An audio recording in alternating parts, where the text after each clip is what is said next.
কখনো আপনি ক্ষমতা পেলে ক্ষমতার অপব্যবহার করবেন না। একটা বিষয় মনে রাখবেন, সবার চেয়ে শক্তিশালী হচ্ছে সময়। একমাত্র সময় বলে দিতে পারে কখন কার কাছে ক্ষমতা হস্তান্তর হতে পারে। হয়তো আপনি নির্দিষ্ট একটা সময়ের জন্য ক্ষমতা পেয়ে তাকে অপরভাবে ব্যবহার করতেছেন। হয়তো আপনি ভুলে গেছেন এই ক্ষমতা আপনার কাছে দিন শেষে আবার নাও থাকতে পারে। আজ আপনাকে ক্ষমতার অধিকারী যিনি করেছেন, চাইলে আবার মুহূর্তে আপনাকে ক্ষমতা থেকে তছনছ করে ফেলে দিতে পারে।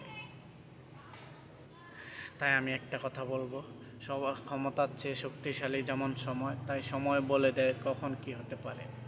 তাই ক্ষমতার অপব্যবহার না করে তাকে সুভাবে প্রতিষ্ঠিত করুন। দেখবেন এই সমাজে আস্তে আস্তে সুন্দর হয়ে যাবে। তাহলে আমাদের সমাজে আর প্রতিহিংসা থাকবে না।